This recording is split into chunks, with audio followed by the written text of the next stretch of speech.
bahas tentang counseling. Mungkin dari kalian sudah ada yang pernah dengar kata counseling atau malah pernah datang ke psikolog untuk counseling. Jika kalian pernah, bisa dong sharing pengalamannya di kolom komen ya.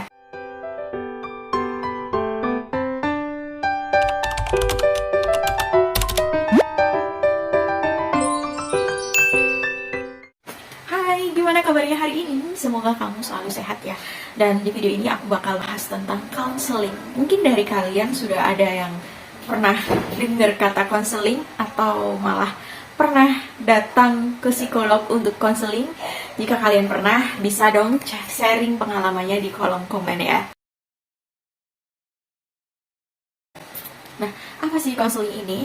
Counseling, nah ini merupakan istilah interaksi antara psikolog dengan kliennya dengan tujuan untuk mencari solusi atas permasalahan klien dengan menggunakan metode tertentu ya. Dan untuk konseling ini nggak hanya ada di bidang psikologi, ternyata ada di bidang kedokteran, konseling tentang kesehatan, tapi ini nyebutnya biasanya konsultasi ya, bukan konseling. Terus juga ada juga di ekonomi, konsultasi finansial kayak gitu. Nah, banyak orang yang mengira kalau konseling itu nanti kita akan diberikan ceramah oleh psikolog, akan diberi nasihat oleh psikolog. Tapi sebenarnya enggak loh, kita konseling itu tidak untuk dinasehati, melainkan ketika kita konseling itu kita akan digali seperti apa sih pikiran dan perasaan kita terhadap situasi yang telah terjadi. Dan untuk menggali pikiran dan perasaan ini, psikolog menggunakan teknik-teknik tertentu dan juga menggunakan biasanya sih kalimat terbuka gitu, kalimat tanya terbuka. Jadi tujuannya menggunakan kalimat tanya terbuka ini agar si kliennya bisa menceritakan permasalahannya secara leluasa gitu. Kalau pakai kalimat tertutup kan kayak singkat-singkat kan nanti jawabannya. Tapi kalau pakai kalimat terbuka, otomatis juga kliennya juga akan bercerita lebih leluasa gitu. Nah, untuk konseling ini sendiri banyak loh manfaatnya. Nah, yang pertama agar diri kita tuh lebih tahu tentang kondisi diri kita. Terus juga konseling juga membantu kita dalam mengatasi permasalahan yang mungkin sulit dan bahkan permasalahan yang sampai mengganggu kesehatan mental kita. Terus selain itu dengan konseling ini kita jadi lebih berkembang nih dalam problem solving gitu. Dan kalau orang kan bilang kalau konseling itu nanti bakal dikasih nasihat-nasihat gitu. Sebenarnya untuk nasihat-nasihat ini itu tergantung dengan teknik konselingnya. Ada konseling yang mengharuskan memberi nasihat, dan juga ada konseling yang tidak memberikan nasihat dan cenderung hanya memberikan informasi tentang permasalahan klien. Jadi beda ya, memberi nasihat dengan memberikan informasi gitu.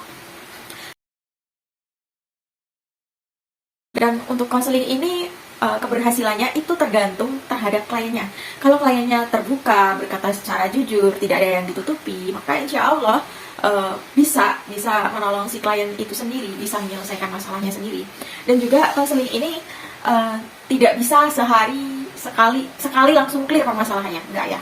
Jadi konseling ini ada tahap-tahapannya, dan biasanya tahapannya ini sesuai dengan agenda yang telah dibuat oleh konselor bersama kliennya. Dan kenapa sih konseling kok nggak bisa menyelesaikan permasalahan dalam satu kali pertemuan, satu kali sesi? Ya tentu tidak. Permasalahan yang dialami seseorang biasanya tuh kompleks banget. Dari masalah kecil, masalah remaja, dewasa, dan hingga terbawa sampai dewasa. Dan tentunya masa-masa itu kan bertahun-tahun kan, belasan tahun, puluhan tahun. Jadi nggak mungkin menyelesaikan masalah yang udah ada bertahun-tahun dengan hanya satu kali konseling, satu kali pertemuan. Jadi kayaknya nggak mungkin deh. Jadi biasanya konseling tuh ada tahapan dan beberapa sesi, dan tak rasa sangat sulit ya kalau satu kali sesi, satu kali pertemuan permasalahannya langsung hilang, itu kayaknya enggak deh. Dan apalagi ya, mau bahas apa lagi tentang konseling?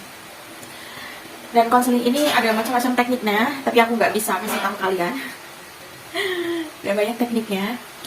Dan konseling ini juga berbeda dengan curhat. Nah, kalau curhat kan ya udah kita curhat sama teman kita kayak, oh aku tadi punya masalah gini loh, gini. Terus temennya ngasih nasihat. Tapi kalau di konseling ini enggak. Konseling ini lebih ke mencari tahu seperti apa pikiran dan perasaan kliennya.